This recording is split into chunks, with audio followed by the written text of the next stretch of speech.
Hello दोस्तों, आज हम फिर से ब्रह्मांड से जुड़ी हुई एक अनोखी बातें लाए हैं। जैसे कि पत्थरों में भगवान कैसे दिखते हैं। पत्थरों में नहीं बल्कि सभी जगह भगवान दिखते हैं, ये हकीकत बात है। कण कण में भगवान का निवास है।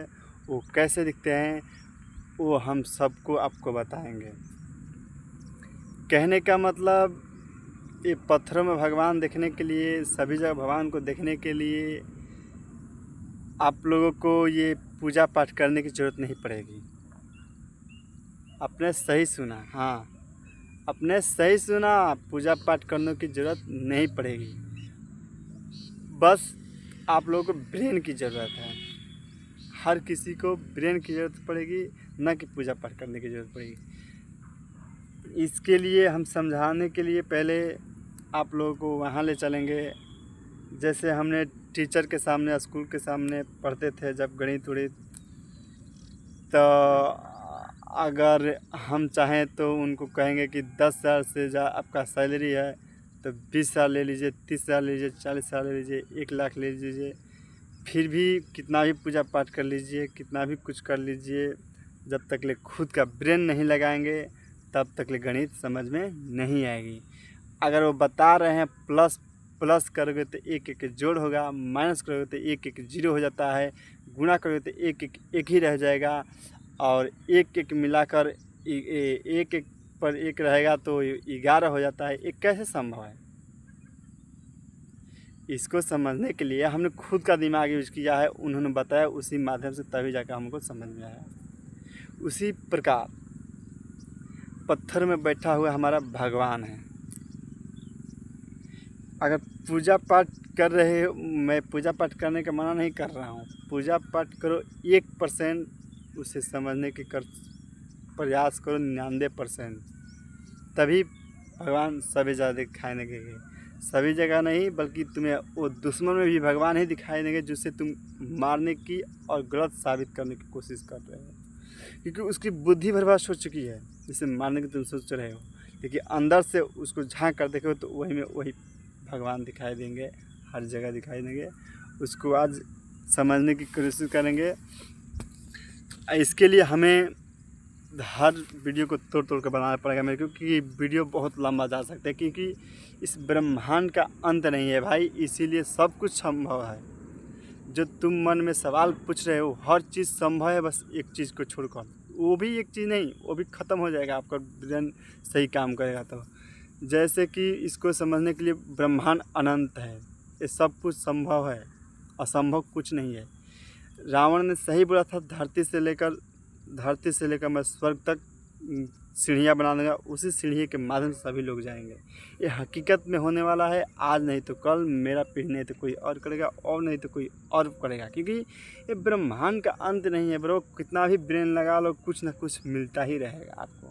हर सवाल का जवाब मिलता ही रहेगा, होता रहेगा। बस ये नहीं पता लगा कि शुरू और एंड कहाँ से हुआ है। शुरू और एंड कहाँ से हुआ है ये पता नहीं लगा सकते हो।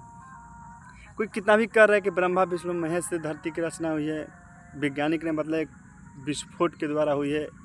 चलो मान लिया एक पत्थर था, कुछ था कि विस्फोट हुआ, उसके बाद फैलता गया ब्रह्मांड। चलो मान लिया। हमारे धर्मों के अनुसार में भगवान ब्रह्मा विष्णु महेश चाहे कमल के फूल से, ये से, ढोने से, उड़ी से, कुछ भी से निकला है। चलो मान लिया उससे माध्यम, लेकिन मेन पॉइंट ये नहीं है। मेरी मुद्दा मेन पॉइंट है कि वो कुछ आया तो आया कहाँ से। जैसे वो पत्थर था, उनके माध्यम से, वैज्ञानिक के माध्यम से तो विस्फोट। चलो मान लिया, वो तो आम बात है। ब्रह्मांड के लिए सब आम बात है कि एक रेत क्या से क्या हो जाएगा, इसकी कोई गारंटी नहीं, इसकी तुलना नहीं की जा सकती है। लेकिन मेन पॉइंट है, एक रेत वो आया तो आया कहाँ से। जैसे ब्रह्मा विष्णु महेश आया तो कहाँ से, कहेंगे कमल, तो वो कमल कहाँ से आया, वो कमल कहाँ से आया। इसीलिए ब्रेन की ज़रूरत है। ब्रेन को सही इस्तेमाल करोगे तो तुम्हें हर जगह भगवान ही दिखाई देंगे, एक ही चीज़ दिखाई देंगे। इसमें कोई धर्म नहीं है, हर चीज़ एक ही दिखाए हैं। परमात्मा एक ही है, चाहे हिंदू मुस्लिम सिख ईसाई कितना भी ब्रेन लगा लो, सब जगह एक ही नज़र, सब में एक ही है।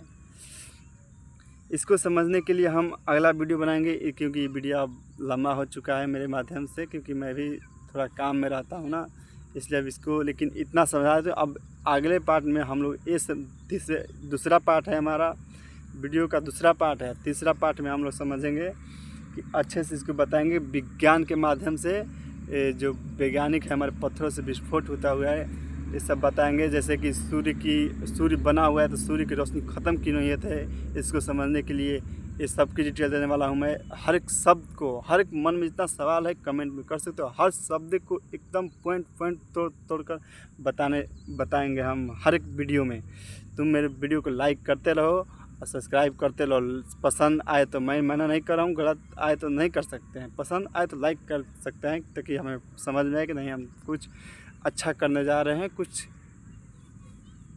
सही कर रहे हैं। सीख अब हम, क्योंकि हमारा भी ब्रेन अब ये सब के फालतू दिखाई देता है, इतना धरती पर संपत्ति है, इसलिए हम अब वही दिमाग लगा रहे हैं और ऐसे ही मनोरंजन कर रहे हैं। अब अपने माध्यम से मनोरंजन भी कर रहे हैं, मस्ती भी करो, आप लोगों को समझने की कोशिश कर रहे हैं। Thank you bro. अगला वीडियो में तीसरी पार्ट में मिलते हैं। अब वहाँ समझाएंगे कि सूर्य की रोशनी ख़त्म क्यों नहीं हो रही है तो सूर्य की रोशनी क्यों नहीं, क्योंकि सब सिंपल लगेगा।